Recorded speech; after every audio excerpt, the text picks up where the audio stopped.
Events of the past few months have often felt overwhelming.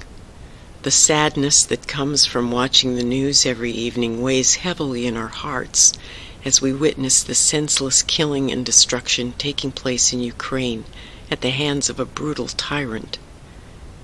These events, following or in some areas coinciding with 2 years of pandemic, economic uncertainty, and political polarization, and it is no wonder that we are witnessing a dramatic rise in levels of depression and anxiety.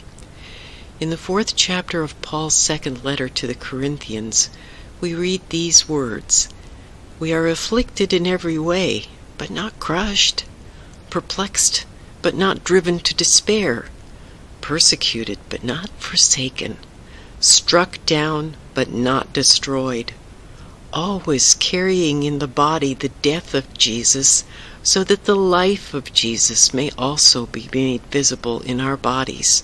For while we live, we are always being given up to death for Jesus' sake, so that the life of Jesus may be made visible in our mortal flesh."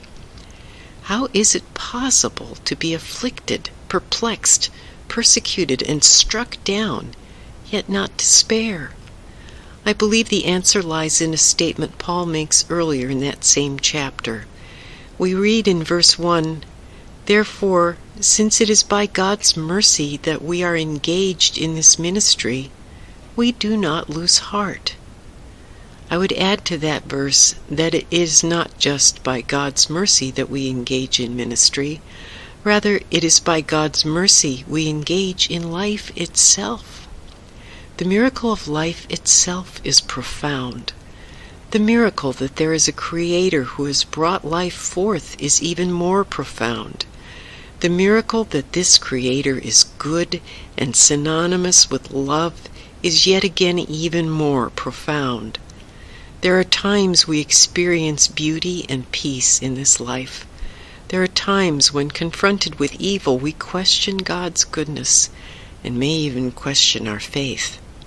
These outer circumstances fluctuate greatly, and we must acknowledge that this life has its joys and sorrows and pain.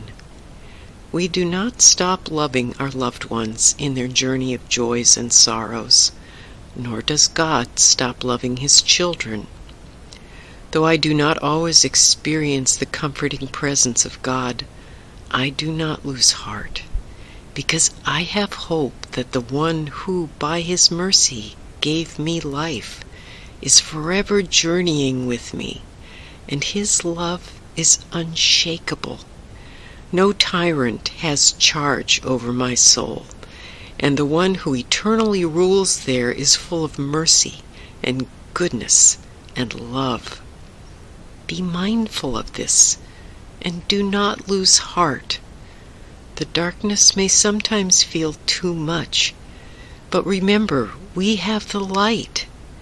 As we move toward Easter, remember, darkness can never overcome the light.